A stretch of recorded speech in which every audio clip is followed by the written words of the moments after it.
কথার আঘাত তীরের আঘাতের চেয়ে অনেক বেশি কঠিন। আপনি তীর মেরে যদি সিনা ছেদা করে দেন, এটা ওষুধ দিয়ে হয়তো ঠিক করে ফেলা যাবে, আর মনে থাকবে না, একদিন শুকিয়ে যাবে এই কাটা।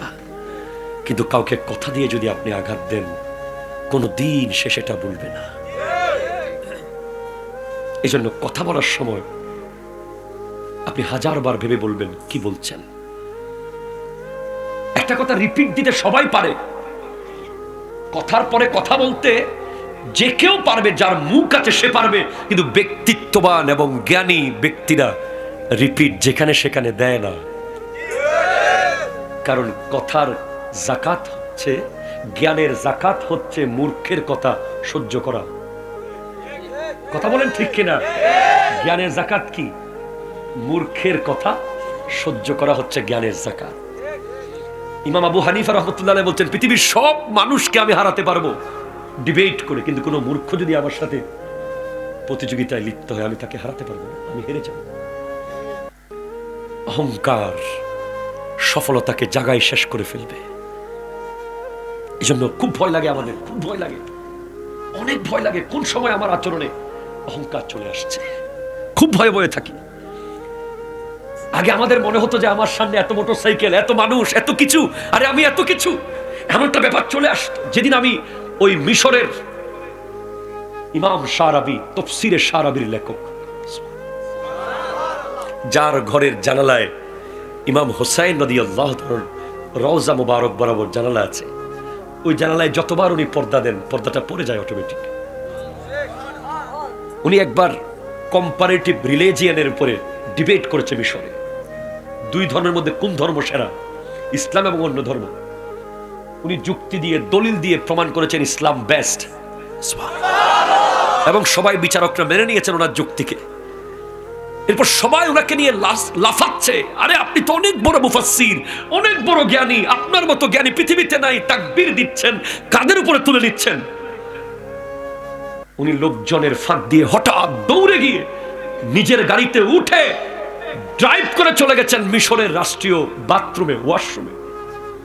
সেখানে গিয়ে একটা বাথরুমে ঢুকে উনি দরজা লক করে দিয়েছেন।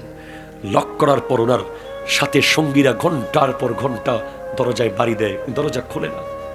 অনেকক্ষণ পরে দরজা খুলে দেখে শায়েখ শারাবি কমেট, বাথরুমের কমেট নিজের হাতে ধুচ্ছেন, ধৌত করছেন আর কান্না করছেন। বলছেন, হুজুর আপনি এত বড় আলেম, এত বড় মুফাসসির, এত বড় মুহাদ্দিস হয়ে আপনি কমেট পরিষ্কার করছেন কেন? বলে আমার ভিতরে শয়তান ডিস্টার্ব করছে। তোমরা যখন আমাকে নিয়ে উপরে তুলে, মাথার উপরে তুলে যখন দুনিয়াতে আমাকে নিয়ে স্লোগান দিচ্ছিলে, তখন শয়তান আমাকে বলছিল, শারাবি তুই অনেক বড় কিছু হয়ে গেছিস, তুমি অনেক বড় কিছু হয়ে গেছো। আমি শয়তানকে বুঝাচ্ছি, না আমি কিচ্ছু হই নাই, আমি বাথরুমের কমেট পরিষ্কার করার যোগ্যতা রাখি, এর বেশি কোনো যোগ্যতা আমি রাখি না। এটা বলে বলে আমি আমার অহংকারকে মেরে ফেলেছি, আমি আমার শয়তানকে মেরে ফেলেছি।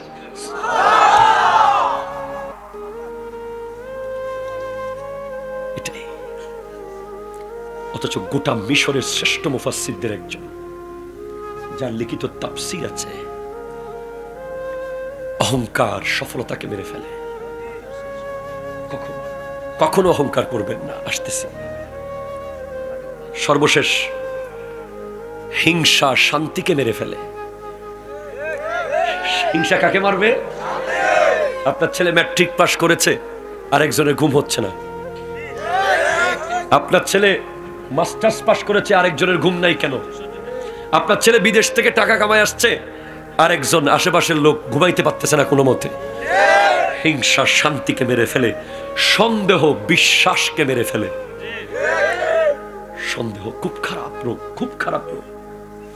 বিবিকে, ভাইকে, অনেক পরিবারে প্রবাসী যারা থাকে, হাই হাই হাই, প্রবাসীদেরকে নিয়ে কিরকম সন্দেহ যে পরিবার করে। মনে করে সে শ্বশুর বাড়িতে টাকা দিয়ে দিচ্ছে, আবার মনে করে সে পার্সোনাল ব্যাংক করেছে, সেখানে সব জমাই ফেলতেছে, বাড়িতে টাকা দিচ্ছে না। প্রবাসী যে কত কষ্ট করে টাকা কামায় এটা পরিবার বুঝে না। পরিবার মনে করে সে একটা মেশিন, টাকার মেশিন, তার কোনো ইচ্ছা নাই। অথচ প্রত্যেকটা প্রবাসী দুনিয়ার ভিতরে কবরে আছে। ঠিক কিনা কথা বলেন না? দুনিয়ার ভিতরে কবরে আছে। তোমার মন চাইলে আলু ভর্তার ডাল রান্না করে মায়ের হাতে খেতে পারো, প্রবাসী পারে না।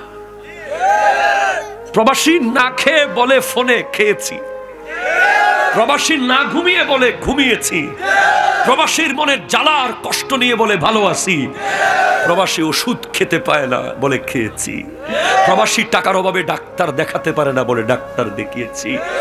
আমাদের প্রবাসী ভাইদের প্রতি যথেষ্ট সন্দেহ করে অনেক বাবা মারা, দরকার নাই সন্দেহ করার। সে কষ্ট করে কামাচ্ছে, সে 2 টাকা রাখলে রাখতেও পারে, সেটা তাকে আপনি সুযোগ দিন, আর তাকে বোঝার চেষ্টা করুন, তাকে জিজ্ঞেস করুন, তাকে ইমোশনাল ব্ল্যাকমেল করবেন না। সে এমনিতেই কোনো মায়া মোহাব্বত ভালোবাসা পায় না সেখানে। আরেক দেশ, সেটা যতই দামি দেশ হোক, এটা আমার না। এই বরুড়ার জমিন আমার, ঠিক কিনা কথা বলেন? এই উঠান আমার, এই পুকুর আমার, এই নদী আমার, এই রাস্তা আমার। ওখানকার হলিউড, ওই US, America, London, Canada, Japan, Germany যতই হাইফাই হোক, আমার না, আমার না, আমার না, এটা আমার, এটা আমার, এটা কোভিড-19 সময় দেখা গেছে নিজের গ্রামের বাড়ির মূল্য কি। কষ্ট হয়েছে বেশি আপনাদের? 10টা নসিহত বলেছি। 1, মুখস্থ করবেন, ফুল আছে গিফট দেব। ফার্স্ট ওয়ান, লা তুশরিক বিল্লাহি শাইয়ান ইন কুতিলতা আও হুররিকতা। কখনো আল্লাহর সাথে শিরিক করা যাবে না। কি করা যাবে না? কেউ জবে করে দেখ, কেউ আগুনে পুড়ে ফেলুক, এক আল্লাহকে আর কাউকে খোদা মনে করা যাবে। 2, ولا تؤكن والديك إن أمرك أن تخرج من أهلك ومالك। বাবা মায়ের বিরুদ্ধে যাওয়া যাবে না। সে যদি ঘর থেকে বের করে দেয়, সম্পদ থেকে বঞ্চিত করে, এরপরেও বাবা মার সামনে মুস্কি হাসতে হবে। চেহারা অন্ধকার করাও গুনাহ। কথা জোরে বলেন না, ঠিক কিনা বলেন না? 3, ولا তাতরুকান্না সালাতান মাকতুবাতান মুতাআম্মিদান। ফরজ নামাজ ছাড়া যাবে না, যাবে না, যাবে না, যাবে না। ফাইন্না মান তারাকা সালাতান মাকতুবাতান মুতাআম্মিদান ফাকাদ বারিয়াত মিনহু জিম্মাতুল্লাহ। নামাজ ছাড়ার শাস্তি কি হতে পারে? হঠাৎ রোড অ্যাক্সিডেন্টে মরে যেতে পারেন, হঠাৎ আগুনে পুড়ে মরে যেতে পারেন, হঠাৎ পানিতে ডুবে মরে যেতে পারেন। কারণ যারা নামাজ ছেড়ে দেয়, এদের উপর থেকে আল্লাহর জিম্মা উঠে যায়। আর যারা নামাজ পড়ে, এদের উপর আল্লাহর জিম্মা থাকে। 4, ওয়ালা তাশরিবান্নাল খামরা। মদ পান করা যাবে না। ফাইন্নাহু রাসু কুল্লি ফাহিশাতিন। এটা হলো সমস্ত গুনার মাথা। 1 ফোঁটা মদ যদি শরীরে থাকে, 1 ফোঁটা 40 দিন কোন নামাজ কবুল হবে না। 40 দিনের ভিতরে সে মারা গেলে বেঈমান হয়ে মারা যাবে। 5, ওয়া ইয়াকা ওয়াল মাসিয়া ফাইন্না বিল মাসিয়াতি হাল্লা সাকাতুল্লাহ। সমস্ত গুনাহ থেকে দূরে থাকতে হবে। গুনাহ যত বাড়বে, আগুন ধরার সম্ভাবনা তত বেশি। 6, ওয়া ইয়াকা ওয়াল ফিরারা আনিজ জুফি। যুদ্ধের ময়দান থেকে পালিয়ে যাওয়া যাবে না। কথা জোরে বলেন, ঠিক কিনা বলেন? আবার যদি ফিলিস্তিনের পক্ষে, আবার যদি ওই আমাদের মুসলমান ভাইদের পক্ষে মাঠে নামতে হয়, আমরা ফেরত যাব না, ঠিক কিনা? وإذا أصاب الناس موتان وأنت فيهم فاثبت। 7, যখন কোনো মহামারী আসবে, বন্যা আসবে, জলোচ্ছ্বাস আসবে, তুফান আসবে, এলাকা ছেড়ে যাওয়া যাবে না। 8, ওয়ানফিক আলা ইয়ালিকা মিন তাওলিক। পরিবারের জন্য সাধ্যমতো খরচ করতে হবে। সুবহানাল্লাহ। 9, ওয়ালা তারফা আসাকা আদাবান। সন্তানের পিঠের উপর থেকে শাসনের বেত তুলে নেওয়া যাবে না। 10, ওয়া আখিফহুম ফিল্লাহ। সন্তানকে আল্লাহর ভয় দেখাতে হবে। অনেক বাপ মারা আছে, আমার ছেলে সারা রাত পড়েছে, একটু ঘুমাক। আমার ছেলে সারা রাত দোকানদারি করছে, একটু ঘুমাক। ফজরের নামাজের সময় সন্তানকে ঘুমাতে বলা, জোহরের নামাজের সময় সন্তানকে ঘুমাতে বলা, আসর মাগরিব এশার সময় সন্তানকে ঘুমাতে বলার অধিকার পৃথিবীর কোনো বাপ মার নাই। নামাজ বাদ দিয়ে ঘুমাতে অধিকার একমাত্র বলার আছে আল্লাহর, ঠিক কিনা কথা বলেন? 10টা, আবার বলছি। 1, শিরিক করা যাবে না। কি করা যাবে না বলেন আরো জোরে? 2, বাবা মার বিরুদ্ধে যাওয়া যাবে না। সবাই আবার বলেন। 3, নামাজ ছাড়া যাবে না। নামাজ ছাড়া যাবে না। যদি কালকে থেকে মসজিদে মুসল্লি না বাড়ে, আমাকে আর জীবনে কোনোদিন দাওয়াত দেবেন না। ক্লিয়ার? অনেক কষ্ট চট্টগ্রাম থেকে আসা। 4, শরাব পান করা যাবে না। 5, কোন রকম গুনাহ, মন যদি সেটাকে গুনাহ মনে করে, করা যাবে না। 6, যুদ্ধের ময়দান থেকে পালিয়ে যাওয়া যাবে না। 7, মহামারী থেকে পালিয়ে যাওয়া যাবে না। 8, পরিবারের জন্য সাধ্যমতো খরচ করতে হবে। 9, সন্তানের পিঠের উপর থেকে শাসনের বেত তুলে নেওয়া যাবে না। বেত উঠে গেছে, বেয়াদব বেড়ে গেছে। নগদ 12টা শাস্তি বলবো। কয়টা শাস্তি? 12টা। এরপর আপনাকে ফিরে আসার গল্প বলবো। আপনি যে পাপ করছেন, আপনি যে গুনায় লিপ্ত আছেন, তার নগদ 12টা শাস্তি। 1, স্মৃতিশক্তি কমে যাবে।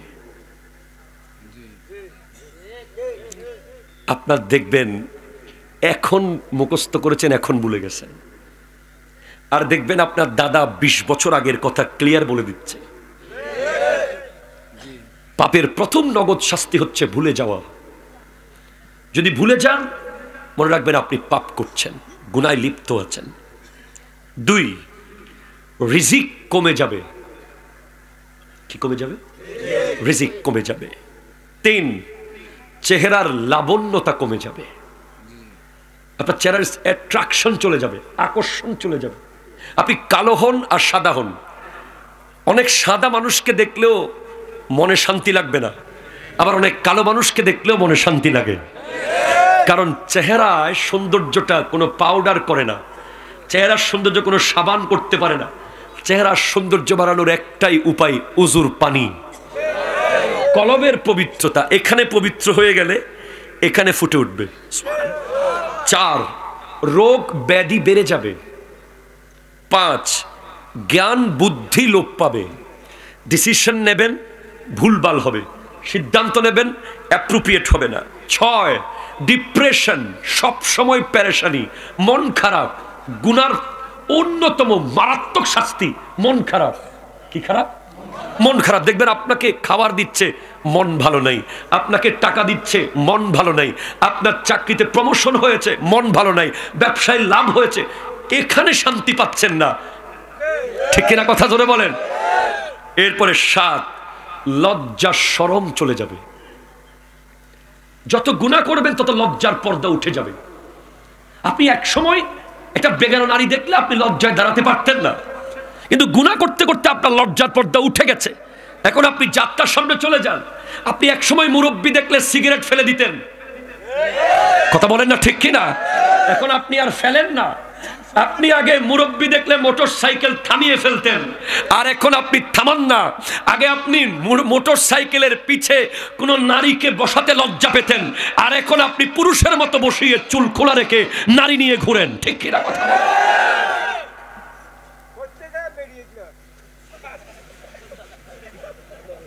আগে আপনি আপনার বউকে, আপনার ভাইকে দেখাতে লজ্জা পেতেন, এখন আপনি আপনার বিবিকে ফেসবুকে দিয়ে দেন।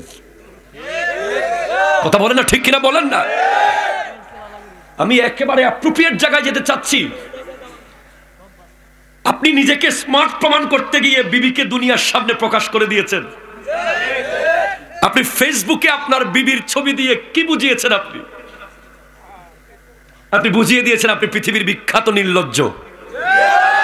কথা জোরে বলেন ঠিক কিনা? কারণ পৃথিবীর লজ্জাশীল মানুষরা কোনোদিন বিবিকে দুনিয়ার সামনে প্রকাশ হতে দেয় নাই, দেয় নাই, দেয় নাই, দেয় নাই। আপনি আমাকে দাওয়াত দিয়েন না আগামীবার। আমার কথা খুব ক্লিয়ার। আপনার বিবির ছবি যখন ফেসবুকে গেছে, তখনই আপনার ভবিষ্যৎ প্রজন্মকে গলা টিপে মেরে ফেলেছেন আপনি। একটা কদু গাছ, একটা লাউ গাছ, একটা পরুল গাছ, একটা করলা গাছ, চিকন একটা সুতার মতো একটা গাছ, সেই দিকে যদি দুইবার বদনজরে তাকায়, তৃতীয়বারে সেটা মরে পড়ে যায়। আর আপনার বিবির পেট যখন দুনিয়ার বেগানারা দেখে, সেখান থেকে কোত্থেকে আব্দুল কাদের জিলানী আসবে? সেখান থেকে মসজিদের খতিব কিভাবে আসবে? আপনি আমার ওয়াজে শুনেছেন কিনা আমি জানি না, এখানে মা বোনেরা আছে এলাকায়, তারা শুনতেছে। একটা এলাকায় কয় মিনিট থাকলে ওই এলাকার নারীদের খবর জানা যাবে বর্তমানে?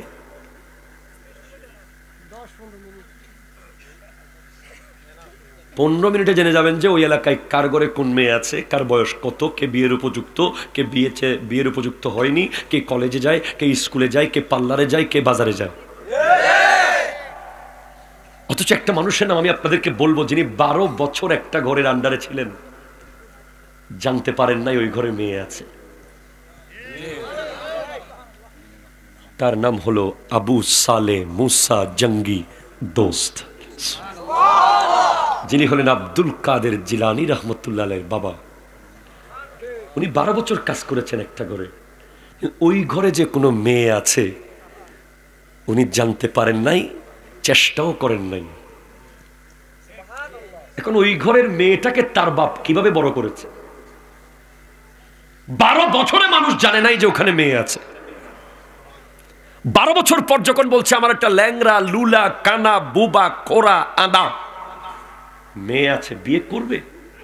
বলে হ্যাঁ, এই যে আপেল আপনার খেয়েছি, ওটার ক্ষমা যদি না করেন তাহলে এটাও বিয়ে করব, তারপরেও মাপটা যেন করে দেন, হাসরের মাঠে আপেল ফেরত দিতে পারবো না। বাসর ঘরে ঢুকে দেখে বিয়ে হয়ে গেছে, সুন্দর আকাশের চাঁদের মতো একটা নারী বসা। ইউটার্ন নিয়ে বলে না, এটা তো আমার বিবি না। বলে না রে জামাই, এটা তোমারই বিবি। তা আপনি যে বললেন সে অন্ধ, হ্যাঁ সে অন্ধ, সে কোনো বেগানাকে দেখে নাই। আপনি যে বললেন সে ল্যাংরা, হ্যাঁ সে ল্যাংরা, সে পায়ে কোনোদিন বেগানার দিকে হেঁটে যায় নাই। সে বধির, হ্যাঁ সে বধির, সে কোনো বেগানার আওয়াজ কোনোদিন কানে শুনে নাই।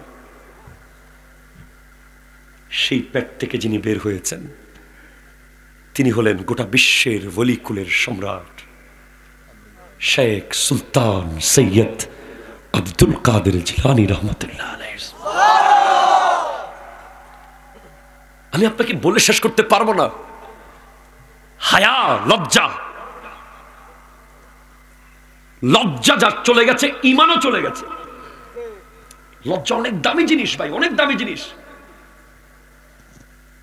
যার লজ্জা নাই তার বাপ মা তার উপর অসন্তুষ্ট, তার শিক্ষক তার উপর অসন্তুষ্ট, তার এলাকার মুরব্বী তার উপর অসন্তুষ্ট। আর যার লজ্জা আছে তার উপর গোটা দুনিয়া সন্তুষ্ট। আমি আপনাকে একটা কথা বলি, আমি এখান থেকে বাকি 6টা আবার বলবো, তোমরা ভালো করে এগুলো দেখাবে। আমাদের সাথে আছে Islamic recording, one of the very fabulous channel আছে আমাদের সাথে। আপনি কি করছেন? আপনাদের কষ্ট হচ্ছে না তো? আমি কোনো সুরে টুরে ওয়াজ করতে পারি না, এমনিতেই কিছু মনে করছেন না? আমি জাস্ট ক্লাসের মতো কথা বলছি। আপনি কি করছেন, আপনারা কি করছেন? প্রত্যেকটা ব্যক্তির কার্যক্রম এলাকার সমস্ত চোখগুলো নিয়মিত ভিডিও করছে। কালকে আপনি মসজিদের সভাপতি হয়ে যেতে পারেন, পরশু আপনি এলাকার চেয়ারম্যান হয়ে যেতে পারেন। আল্লাহ যদি চাওয়ালাকে প্রধানমন্ত্রী বানাতে পারে, কথা বলেন ঠিক কিনা বলেন না? চাওয়ালা যদি প্রধানমন্ত্রী হতে পারে আপনি তো অনেক যোগ্য, ঠিক কিনা কথা বলেন না? কিন্তু আপনি যেদিন এলাকার কোন গুরুত্বপূর্ণ দায়িত্বে আসবেন, গোটা এলাকা ইম্পর্টেন্ট, ইটস অলসো ইম্পর্টেন্ট, তখন মিম্বরে দাঁড়িয়ে যখন আপনি মসজিদের পক্ষে কিছু বলতে যাবেন, আপনার অতীতকে আপনি তখন আর মুছে যেতে পারবেন না। মানুষ বলবে ও তুমি, তোমার জন্য এক সময় এলাকায় হাঁটতে পারি নাই, আজকে তুমি মসজিদের সভাপতি হয়ে গেছো। তোমার সিগারেটের ধোঁয়ার কারণে চার দোকানে বসতে পারি নাই, তোমার গীবতের কারণে এলাকায় থাকতে পারি নাই, তোমার জুলুমের কারণে এলাকায় হাঁটতে পারি নাই, তুমি আবার সভাপতি। মুখে না বলুক, মনে মনে বলবে।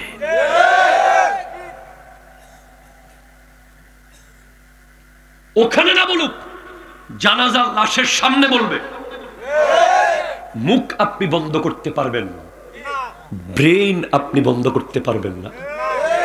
হয়তো লাশের সামনে লজ্জায় বলবে না, আরে ছেলেটা চলছিল ইহুদিদের মতো, ছেলেটা চলাফেরা ছিল খ্রিস্টানদের মতো, সারাক্ষণ বেগানার সাথে কথা বলতো, মসজিদে জীবনে দেখি নাই। জুমার নামাজে আসলে মনে হয় জেলখানায় আসছে, 2 রাকাত সালাম ফিরলে এমন দৌড় মারে মনে হয় জেল থেকে ছাড়া পাইছে। এই প্রত্যেকটা কথা কিন্তু জানাজার লাশের সামনে মানুষের ব্রেইনে ঘুরতে থাকবে। আরেকটা ছেলে আছে এখানে এই এলাকায়, যে মাথায় টুপি দেয়, সুন্নতি দাড়ি রেখেছে, রসুল পাকের সুন্নতের চুল রেখেছে, সারাক্ষণ ইসলাম ইসলাম করে, নবী নবী করে, মাহফিল মাহফিল করে। তার তেমন কোনো স্মার্ট বন্ধু বান্ধব নাই, সে কোনো হাইফাই পরিবারের ছেলে না। সবাই তারে কয় বেশি হুজুরগিরি দেখায়, বেশি হুজুরগিরি দেখায়। আর সে যখন মারা যাবে, মসজিদটা আজকে থেকে খালি হয়ে যাবে। ছেলেটা সবসময় আমাদেরকে মসজিদে ডাকতো, বুঝি নাই তার কথা কোনোদিন। হ্যাঁ, সেটাই সেটাই হবে। আমার নবী 40 বছর বয়স হলেই ওনার উপর কোরআন আসবে। উনি নবী নবী নবী, উনি দুনিয়াতে আসার আগেও নবী, উনি রূহ জগতেও নবী, এটা উনি জানেন। এরপরেও উনি শিশুকালে, যৌবনকালে, কৈশোরে 39 বছর পর্যন্ত এমন ভাবে জীবন যাপন করেছেন, পৃথিবীর কোন মনীষী, কোন কেউ 1 লাইন 30 সেকেন্ডের জন্য ভুল আমার নবীর জীবনে ধরতে পারে নাই। আমার নবী প্রমাণ করেছেন, আল্লাহ তুমি নবুয়ত প্রকাশ করার আগেই আমি শিশুকালে প্রমাণ করেছি আমি নবী, যৌবনকালে প্রমাণ করেছি আমি নবী, কৈশোরে প্রমাণ করেছি আমি নবী। কেন এত কষ্ট করতে হয়েছে? কারণ কেউ যদি বলে তুমি শিশুকালে তো এরকম মাঠে খেলতে, তুমি কিভাবে নবী? তুমি তো যৌবনকালে বন্ধু বান্ধব নিয়ে খেলতে গিয়েছিলে, তুমি কিভাবে নবী? এই প্রশ্ন যেন কেউ কোনোদিন আনতে না পারে। আমার যদি একটা শার্ট প্যান্ট পরা, মোটরসাইকেলে সানগ্লাস দেওয়া একটা ছবি যদি পৃথিবীতে থাকতো, আপনি যতই আমার ওয়াজ শোনেন ভিতরে একটা খটকা লাগতো, অন্তর থেকে আপনি যে শ্রদ্ধা এবং মায়া মমতা এটা আনতে পারতেন না। এটা আমার বাবা আমাকে বলেছে। আমার বাবা আমাকে ছোটবেলা থেকে একটা কথাই বলেছে, তুমি এমন ভাবে চলবে আজ থেকে 100 বছর পরেও যেন কেউ তোমাকে বলতে না পারে তুই তো এমন ছিলি। আমি চট্টগ্রাম বিশ্ববিদ্যালয়ে জেনারেল হিস্ট্রি থেকে অনার্স মাস্টার্স করেছি। আমার সব বন্ধুরা শার্ট প্যান্ট পরেছে, মাদ্রাসা ব্যাকগ্রাউন্ডের থাকলেও শার্ট প্যান্ট পরেছে। আলহামদুলিল্লাহ, আমি নিজের দিলের সাথে যুদ্ধ করেছি। আমি একদিনের জন্য শার্ট প্যান্ট পরি নাই বিশ্ববিদ্যালয়ে, কারণ আমি ভয় পেতাম যদি আমি একদিন দিনের দায়ী হই, কিছু হই, তখন যদি মানুষ আমাকে গ্রহণ না করে। এজন্য আমাদের স্লিপ অফ টাং হয়, আমাদের কথাবার্তার মধ্যে অনেক সময় আপনাদের অবাক লাগবে, এটা কি বলছে হুজুর, এটা ভিন্ন বিষয়। হাজার হাজার ঘন্টা কথা বললে মাঝে মধ্যে 2-1 শব্দ এদিক সেদিক হয়ে যায়। আর এই যুগে বেশিরভাগ ভিডিও কাটিং করে করে অনেক শব্দ পাল্টে দিয়ে আমাদেরকে প্রশ্নবিদ্ধ করার চেষ্টা হয়। 5 বছর আগের ভিডিও এখন এনে প্রশ্নবিদ্ধ করতে চায়, সেটা ভিন্ন বিষয়। তাকওয়া ভিন্ন বিষয়। আমি আপনাকে সেটাই বলে যাচ্ছি। আপনি কিভাবে মোটরসাইকেল চালাচ্ছেন, কিভাবে আপনার চ্যালেঞ্জার 5-এ আওয়াজ হচ্ছে, আপনি কিভাবে সেলুনে গিয়ে চুল কাটছেন, অ্যাটলিস্ট পরিবারের কেউ না দেখুক। সেলুনের যিনি চুল কাটছে উনি তো আপনার দিন কবুল করবে না। খাজা মাইনুদ্দিন চিশতি রহমতুল্লাহ একজন ব্যক্তি 90 লাখ মানুষকে মুসলমান বানাতে পারে, আমরা 17 কোটি মিলে আরেক কোটিকে মুসলমান বানাতে পারলাম না কেন?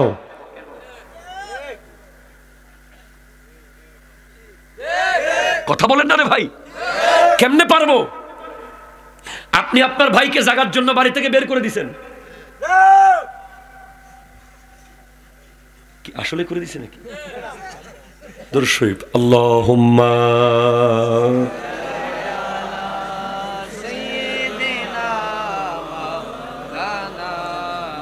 ওয়া আলা আলি সাইয়্যিদিনা সুবহানাল্লাহ ওয়াল হামদুলিল্লাহ লা ইলাহা